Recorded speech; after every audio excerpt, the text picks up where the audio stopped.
I could explore your early life forever because to me, and listening to there's so many pillars that point to your success today.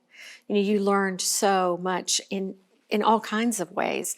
But when I hear you talk about that pivot point when your parents went through that bankruptcy, when your ground was pulled out from underneath you financially, the things you did to survive, to overcome it, that set you up exactly for all the things you have done in your life to be so successful. And I have to feel like it gave you this, you've always had this big drive, but it kind of really juiced it up. Yeah. And you went, I'm not going to sit over here in this. No. I'm going to go for it. And that's something that, it, I really believe that so much of our lives as we live it is about how we think.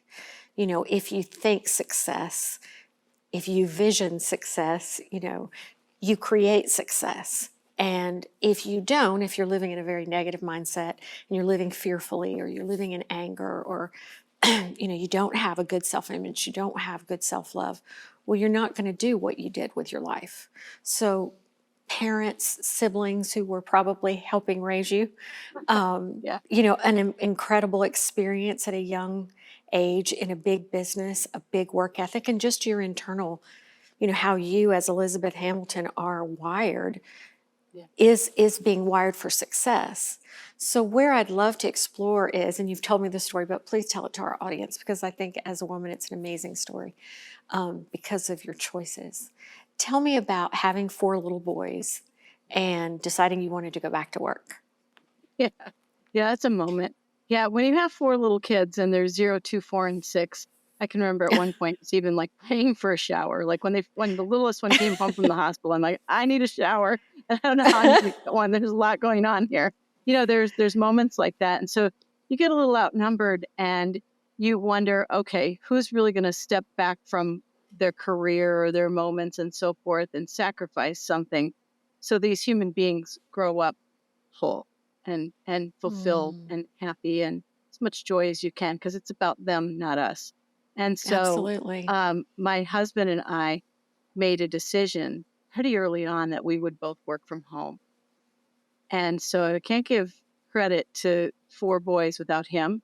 He has been there every step of the way. He vowed never to miss an event, a recital, a singing, Wow. anything. And he has never missed a thing. I think, he's missed one thing, I think. That's it. I mean, he's been We here won't every hold that step of the against him. way. Yeah, we won't. Yeah, we won't do it. But it it has when you have that going on and children and all of these things, you're making decisions sometimes day to day on what's going to give. Yeah. And for me, at one point, I'm like, my career has given out here Hmm. at this point. And I don't know if that's entirely fair. I've worked so hard to do this and that. I think it would be wise once the little one, his name is Quade Guarino. I was thinking once he would go into first grade, I would go back to work. Right. And I mean, I was like really revving to go. Like, I need my hair done, my heels on, my suit on, my makeup done, my nails done. Let's go, kind of thing.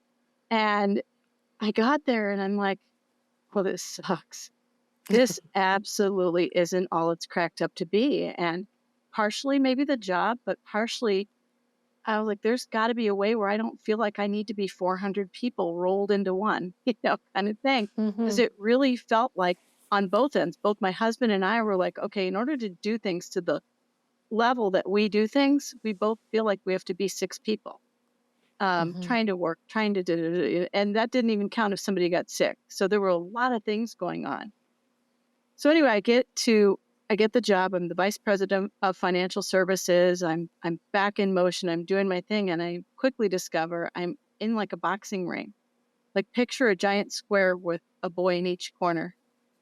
So literally a Mm. boxing ring, and that was my life at work. And I'm like, so somebody bought me a desk for my office, and they all proceeded to fight.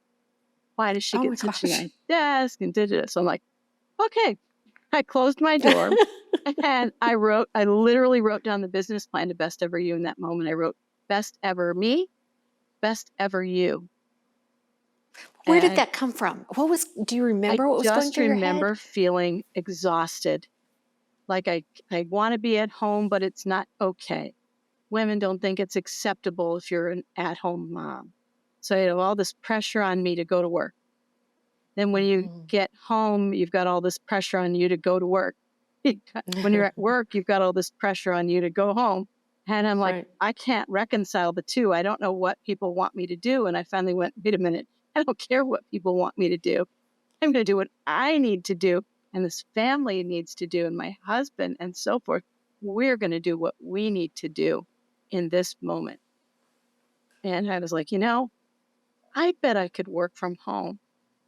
I don't know how I'm going to do it. I see you sort of starting to work from home. This is the work from home moment for both of us a really long time ago. And I see you starting to do it. I bet I could do that from my office. The computer's starting to roll. There were these things called websites, stuff. And I'm like, I have an idea for a website, best ever you. And I figured in that moment, if I felt that way, a lot of people must be feeling that way, torn between all the different worlds.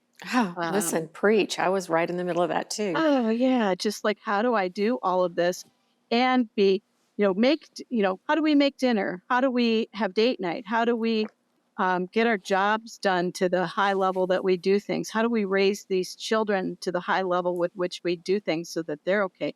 How are they? I was real sensitive to that from my parents leaving me as a kid with nannies and stuff like that. So I'm like, I know what I don't want to do. I don't want to leave them with nannies and in daycare. I didn't enjoy that. It sucked. I don't want that for them. So we compromised. And, some weeks it would be all me. Some weeks it would be all him. Sometimes it would be both of us. But our kids all are A students. I'm going to put on mom brag hat for a minute. I don't brag about the kids, but just for illustration purposes at this point, they are master's degree. They two went to Georgetown. They have master's degrees from Georgetown.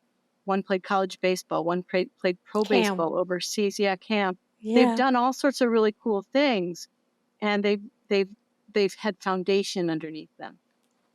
Well, and that's what you chose in that moment, in that office. And so, and I love that. I appreciate it so much. I quit that job. Was right there with you. Quit that job I know. Really and fast. Went home to work at home and create Best Ever You Network, home, right?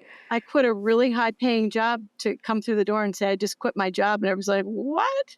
And I said, I'm starting Best Ever You. And my mom was like, you're going to bake so many cookies and be so bored before you go back out. And I'm like, that's all right.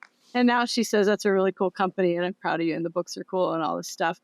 But I remember quitting my job, coming in the house, telling everybody I quit, going back out the door, going up the street, registering the domain Best Ever You, and having a friend up the street put up this tiny little one-page website. And I interviewed my best friend from kindergarten on it. I'm like, look at what women can do. She was sewing baby bibs at her kitchen table and making like $100,000 a year doing it. I'm like, this is so cool. I can do this too. So it was that movement of women working from home and being I can't even pronounce the word mom entrepreneurs and all this stuff. And it was great. And I'm still there. How many years ago was that? 2007. 2007. Okay. Yeah, so it's been a while. So what did Best Ever You mean to you that when you first started to think about the concept and what you thought it might be in those very earliest days? What were you thinking that meant? Yeah, the tagline that I wrote down was where the stars come out, but you shine. And I really wanted to have very high level people show up and appear and be just these people that we could know, love, and embrace. I wanted to really hear from them, like what they really did, like what they really ate, what they really were like, and so forth. Like I want to know the real you here. I'm struggling. You've got this cool life. Tell me about it. And it morphed into so much more than that. It morphed into discover how to be your best. We've been helping people be their best since 2008. It morphed into the podcast. It morphed into the magazine, the radio show, and all of these things that we have now as tools to help all of the different ways that people ingest information. Because we don't all learn by watching a video. We learn by listening. We learn by reading. So we've tried to cover all the bases of the ways people learn. But most of all, it's just been such a cool. It's also been such a cool way to network with people. It's been so I have to say amazing. though, to your credit, and just continues to show your amazing drive and desire for excellence. Because yeah, you started working from home while you have 4 little kids, fairly little kids at that Pretty point. little, yeah. Yes, you started working from home, and yes, you had a one-page website. And I don't know exactly how you began to put together, what your platform was, but you went back to school, and not just any school, you went to Harvard Leadership School, right? Yeah. Yeah. Yeah, and that's not a little thing to do, but you were really informing yourself about what you wanted to teach, preach, embrace. Yeah. The highest level of leadership that I could embrace is where Yeah. I went for me in that moment. I love that experience going to Harvard Leadership School. That was pretty eye opening of how you fit in, who you are, and how your thoughts might differ from other people, and so forth. I learned that I have a really high standards of things. I don't let things slide because they would do case scenarios of like, Sally Sue did this. What are you going to say to Sally Sue? And I'm like, that's not going to be good, kind of thing. And I wasn't very You're easy going to say, on, get it together. Come on. yeah, kind of. And I wasn't very easy on people in certain circumstances and so forth. And I got a little bit of crap for it from Mm-hmm. from the people that were in the class, but it was respected. Um, Mm-hmm. but yeah, I had a different. All the people would say one thing, and I'd say something else, and I kept seeing it. I'm like, wow, I don't know who's right or wrong here. But that's my level of excellence that I'm thinking of there. And it was like eye-opening a little bit. I'm like, oh, okay. Did it And soften you or change your definitions? yeah, it did. It did both, actually. It changed definitions of things. It broadened me out a little bit, made me see different scenarios, um, made me realize that sometimes things that happen in TV aren't real life. Okay. Kidding. But, some of the things I was like, I don't really know how I'd approach that. Let me think. And it's going to be Mm-hmm. way off, maybe, or right on, or a different way to look at it, and so forth. I definitely didn't come to that party with the years and years and years of corporate experience that people Mm-hmm. had. I came to that party with the mom of 4 boys hat on. And I'm like, this is how Well, I and would as an negotiate this. entrepreneur, Yeah, yeah. and that too, but it was a different way of negotiating things and seeing things, and it was pretty interesting. It very much differed from some of the corporate philosophies out there. It's very different. But I applaud you for, going for broke to try to get the most amount of information and Yeah, accreditation too. I mean, when you're going to you go out on a limb a lot, honestly, I in your do. writing. You go way out on a limb for somebody who's not, a PhD psychologist, and you get a lot of validation from others you're working with, Yeah, like your good friend. But I mean, you definitely go out on a limb as somebody who really believes in what you're putting out there as the way to have a fuller life yeah, that doesn't just mean success in one arena, yeah. but it's the alignment of the whole person. Yep. But you do take some pretty you make some very big statements, I do make some and very big statements, you and I have do. gotten a little bit of crap for it here and there, and I'm like, well, break it. Yeah. Break it So then talk with to me holes in about it. that. Talk to me Yeah. about those big statements and your platform, because I keep going through these books going, how'd she do that? How did you come up with this? And then I flip over and I've got a million business books, sitting on my shelves that I've read and gone, yeah, okay, whatever, another It's one. not in those. Yeah. It comes It's right not from in here. I those. swear it comes right from here, and it's thinking at night. I think I'm a funky thinker. I think when I sleep, and I have to wake myself up and write it down. It almost feels like somebody's talking to me in my sleep a Mhm. little bit. I can't tell who that is. Could be my dad. I have no idea. I do keep lots of pens and paper and journals and recorders around all the time because I'll have a thought and it comes out and then I'll elaborate on the thought. A lot of the success tips, the pretzel theory, the this and the that Yeah. are in there. And it's a lot of being a mom of 4 boys and seeing what they've encountered and Mhm. how I would handle that and changing names Yeah. to put some of the instances in the book. So a Right. lot of it's real. So do some snapshots for the audience, because I want everybody to run out and buy your books, because I do really Yeah. truly believe that they are so helpful in so many ways. I think you've got some answers that almost everybody is kind of looking for. Yeah. But start with the Change Guidebook and talk about just your base approach to changing your life for the Yeah. better. Yeah. So the Change Guidebook has 10 factors of change. They're the 10 factors of change that I believe we need as people to learn how to navigate change, whether you ask for the change or not. And my books are structured, the guidebooks are structured so that it's narrative from me, 2 contributing stories, so we don't leave you alone in navigating that point of change. There's other people who have been through it. And then 2 exercises at the end of each chapter. So Right. by the end of going through my book, you've gone through, put whatever it is you wanted in motion, or that you're coping with in motion. You can put it right in the book. If you don't like writing in a book, all the exercises are available for free on besteveryou.com. And, it takes you from a point of assessment to impact. That book does. And how you're impacting the world. Like, what's going on in your life now? What are you navigating through? How are you navigating through it? What's coming at you in different directions that you don't expect? Who are your naysayers? Who's on your side, kind of thing. And it takes you into a mastery level of change management. The book is actually a master class in and of itself in change management. If you complete the book, complete the class, at the end, and it's not a hard thing. It's not like, you're studying for the SAT or anything like that. They're pretty open-ended 20 questions at the end to get your certification. But, if you go through that, you have gone through the process of change.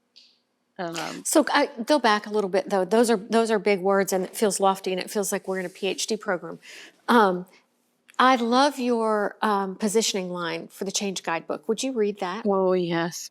So I love do that. you want me to read from the book, like the I alignment? do. Well, I kind of got it memorized, but I'll do it I anyway. bet you do. Yeah, I do. So the book is for people who lead real lives and desire real change. It's for all who want to be met in the moment to help find their way. And then one of the things that I believe is you must think with your heart, you must show up Yeah. authentically, and you're going to go where you place your energy. And when you align those 3 things, your heart, truths, Yep. and energy, absolutely anything is possible.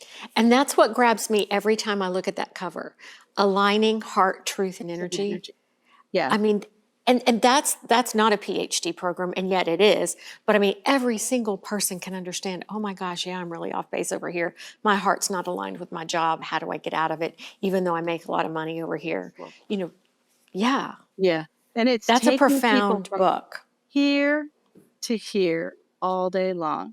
Going here because we're thinking, we're trying to figure it out, we're making lists, we're comparing, we're doing this or that. And I want you to go right here and think about it for real. Is it really something that you love to do? What's happened in this Yeah. situation? What am I navigating? Like if it's something that has happened that you feel like it's happened to you, you didn't ask for it, a club you don't want to join. Think about my father's stroke. My father was a stroke survivor from 2004 to 2018. When he went right here, it was like survival and it was faith. And in those moments, in the book Percolate, Let Your Best Self Filter Through, got this moment where my dad was in a speech therapy session and just seeing if he even had a memory or he could talk or anything like that. And the nurse said, we're going to do an alphabet game. When I say A, you say the word. And A was aardvark. We're all like, oh my. My mom and I were like, uh-oh, that's odd. And then he went benevolence, courage, determination, excellence. F was a swear word that I've changed to faith, goodness, happiness, integrity, joy, kindness, love. M was movies, of course, and on and on and on. And A was aardvark and P was platypus. And so in the book, I write, find your inner aardvark and platypus in those moments where something has happened and you're like, what just happened? What just Well, happened? How am I going to that navigate story in and of what just itself, happened? Yeah. just he's lying there. They don't even know if his mind's in there, and this man reels off this Right. list of all the ways I believe we want to live. Yeah. That's the moment that I think I became a real writer. Right then and there, I took out my journal and I wrote Percolate, the ABCs of life. And Percolate, Let Your Best Self Filter Through was originally, each chapter was a letter of the alphabet with lessons and things like that. And we restructured it and so forth. But that's the moment at which I was like, oh, I get it. And I opened Best Ever You after that and things like that. It just sort of all fell into place when I thought, this is interesting. I've had these life-threatening food allergies, and I felt like such a victim for so long and felt so bad and felt so excluded and odd and socially dysfunctional and things like that because I can't go out to eat like normal and all these things, just this meh, woe is me kind of thing. And in that moment, I was like, oh, hang on. This pales in comparison to this. And Right. this is survival. This is putting your foot down saying it's going to be okay. And I've got faith that it's going to be okay, and hope and perseverance and all of these things. And so And my that dad was in had, 2004, right? yeah, yeah. And then you opened Best Ever You 2007, 2008, somewhere around Yeah, there. so it took a while. Wasn't there also an epiphany, if I'm remembering your story correctly? Wasn't there an epiphany? You were with your dad when he died, right? Oh, yeah, it was. And you really had an epiphany about time. Yeah, that's this book. You're going to make me cry. That's this book. Yeah. And so, yeah, and when you see, okay, when you see somebody take their last breath like that, and they're that, so important to you and everything. And he fought so hard to get out of the hospital that year. And he was in and out of ICU for the whole year, just back and forth and so forth, just trying to survive. And it was clear that he wasn't going to. And I remember flying back home, and my mom was like, what do we do? And I'm like, this is awful. I don't want to be here for this. And yet I am. And here's the whole family coming in. And he passed away. And pretty much all of us that were in the room saw him take his last breath right then and there. And when that happens, I think matters. It's Yeah. I can't even explain it.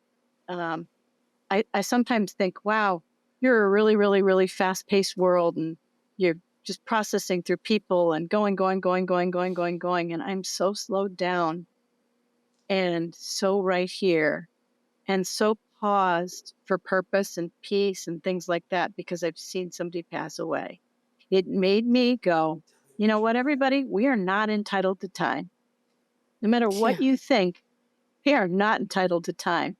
And so back that up, and how you spend every single second, nanosecond, whatever it is, absolutely matters.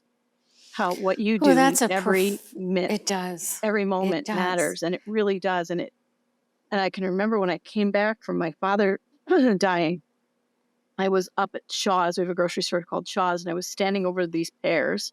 So I was in the produce section. I was absolutely bawling, and they were beautiful, and I was just a disaster in that moment. And nothing wrong with the pears, everything going on with me. And this lady about, like, I'm 5'3" maybe on a really big hair day. Like, if I floof it up, then people are going to Google my I'll hair. challenge What are they you going for to that do? inch. Our challenge. Yeah. The makeup team needs to come back. We messed up our hair. Anyway, your hair's perfect. But anyway, so, and this lady, she was older. She came up to me, and she was like way shorter than I am. And she said, honey, can I give you a hug? This is before COVID. He died in 2018. And I'm like, absolutely, bring it on. Give me a hug. And as she's giving me a hug, she goes, which one of your parents just passed away? And I'm like, how? First of all, I don't know who you are. I've never seen you. I'm up here all the time, blah, blah, blah, blah, blah. And I didn't say it. I was thinking it.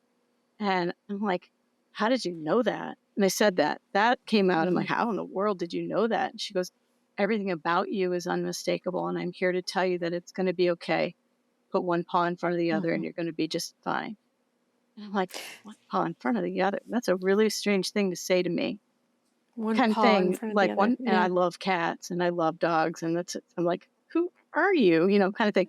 Never An seen her angel. again, ever. Gives me goosebumps. Yeah.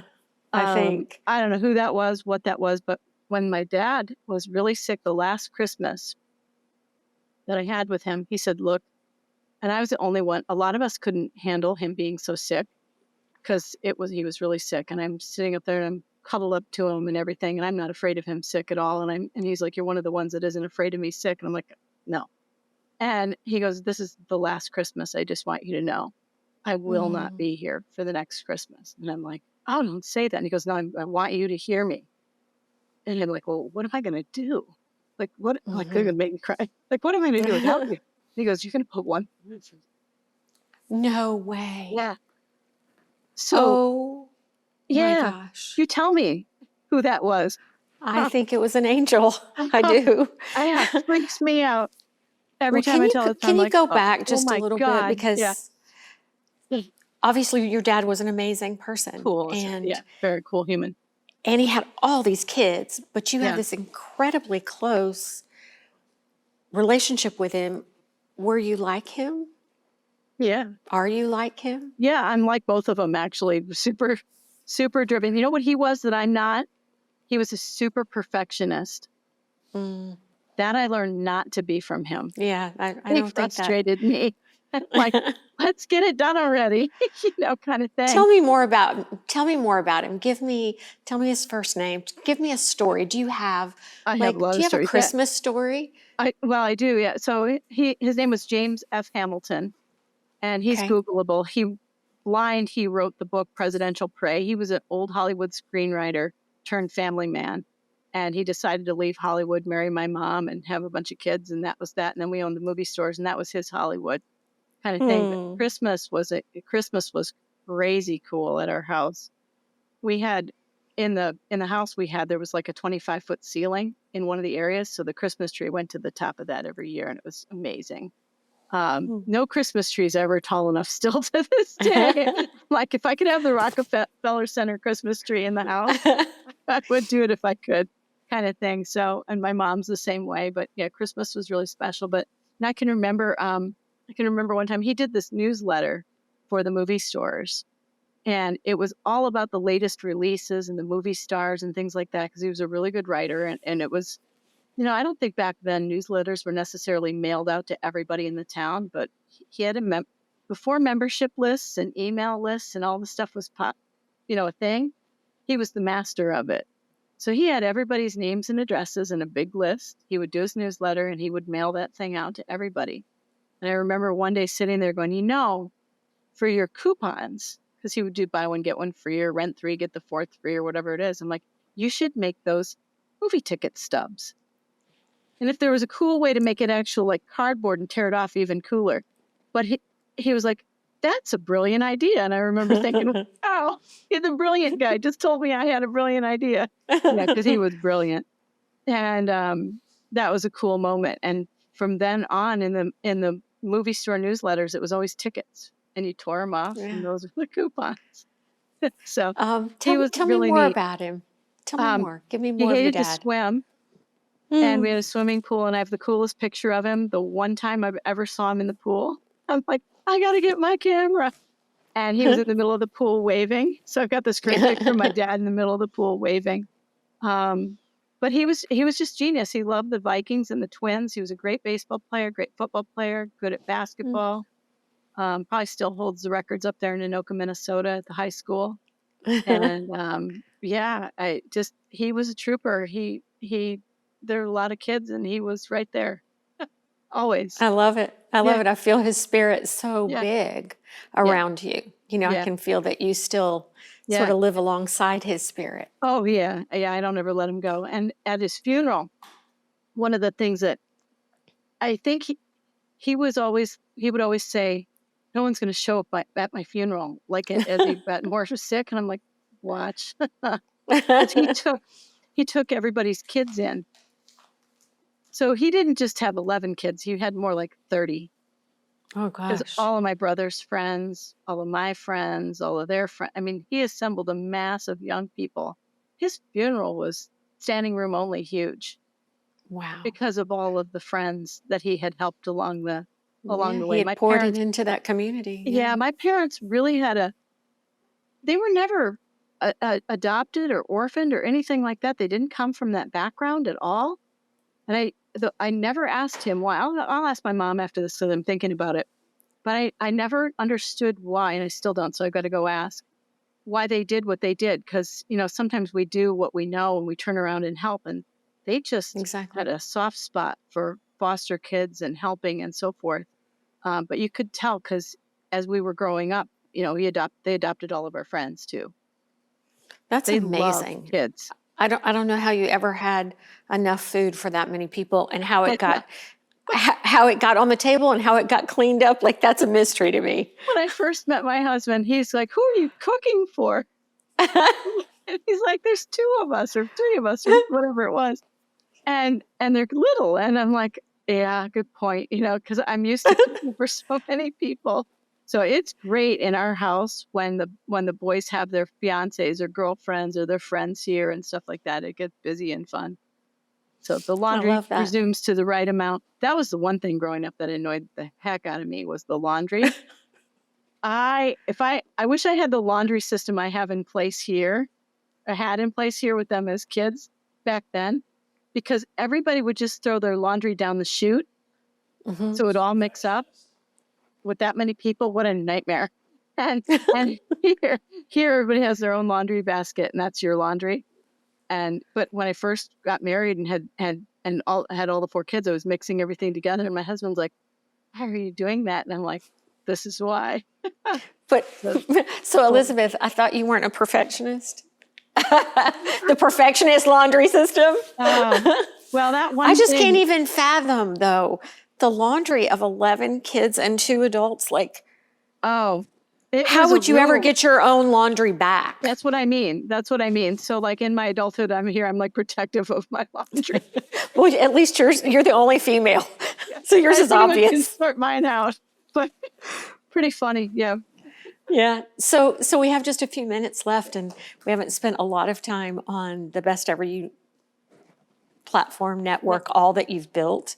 What would you want our viewers to know? I mean, we've explored how you started it. We understand some of the principles in your amazing books, but what would you want to leave our viewers with about the work you're doing in the world? Well, what I think I want everybody to know is that success isn't, I mean, it is the dollars in your pocket to some extent, because we all need things and so forth. I get it. And I understand that if maybe you had me on when I was 20, I might have a different answer for you here in terms of Yep. what's important. It might have been the money, the house, the cars, the list. I get it. But Me what too. I'd like everybody to learn is that it's not so much that. And it's really that pause that you have when you encounter another human being to afford the space for peace, so that you have treated that other human being with kindness, compassion, a sense of collaboration, benevolence, grace, whatever it is in that moment, so that you're not trampling over another human being in an unkind or unthoughtful way. And you've preserved them, and you've left them better off than when you even brushed by them in I public. love it. Your presence love is it. so important, even in how you brush by somebody. I agree. And so on Best Ever You, we have a new tab on there, and it's called Percolate Peace.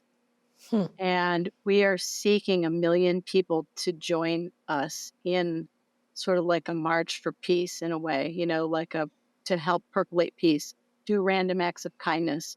Yeah. There's a space you can go to on there and log in a random act of kindness, or share how you feel peaceful today or how you don't feel peaceful today, whatever it is. We're trying to get 1 million people right there to help us. I think we'll have an ornament. I think we'll have another book come out that goes with it and things like that. And I think what I want people to know is how you percolate peace is probably what matters most. That's how you define success, is how the smile you have for somebody else in your presence and company, how you've treated them, have you percolated peace and respected them, and so forth. And that's what Best Ever You has kind of grown into. I think it started out that way a long time ago with me as a kid, and it's been to remember that and bring that forward and mix it up into this hazy big world we have now. To stop and pause for other people, like that lady did for me when my dad died. That's what it is. That's absolutely gorgeous, and I mean, I just have a million things I want to say about that and keep diving in. But what brilliant, good work you do in the world. Thank you. Much. That means a lot to me. It's a lot of work, and sometimes you hear that from people because you don't know if you're really making a difference in somebody's life. I write books and I go, okay, if everybody could just gather these up and give them a hug, I'd be good with that kind of thing. Because I write things to intend to meet people in that moment of uncertainty and help them move forward with peace and grace and all those things. And you don't know, you as a author and things like that, you never feel like you're reaching enough people fast enough. That's the frustrating part of success. And you got to slow yourself down and take your own words into action and say, well, hang Yeah, on, and just one person person. at a time. Just one Peacefully. changed life. Yeah. Yeah. Just one person absorbing that message, or that group of 20-year-old girls Oh, gosh. listening to your writing. I mean, that's profound to me. Like that's such a life validator. Yeah. Yeah. And last night somebody, we do a percolate piece daily type thing. And we were talking about fear and all these things going on. And somebody wrote in and commented, you have no idea how much, I can't remember it exactly. I've got it. It's a chunk of like sentence, but I really needed this right now. You have no idea. You might have just saved my life. I'm going to watch this. wow. I'm going to save this. I'm going to do, and that's why we do what we do. Absolutely. Just help people. Elizabeth, as a human being, as a woman, I am so proud of you. I'm so proud of what you have done in the world and are doing. I can't wait to see what you'll do next. I hope it's a book about hair. That is the number one thing people Google for some reason. I'm like, I think guidebook, huh? Hair? Really? Okay. I don't know. I think there's peace in having good hair. I think we're both going to get it. We're both on here, and our hair is there. And I think There people you are going go. to go, hey, we need to resend Elizabeth's hair. But truthfully, on a more serious note, what good work you do in this world. I sit in such huge admiration. And thank you for being with us. Yeah. Thank you for having me. I appreciate it a lot. Absolutely. Take care. Thank you. Talk soon.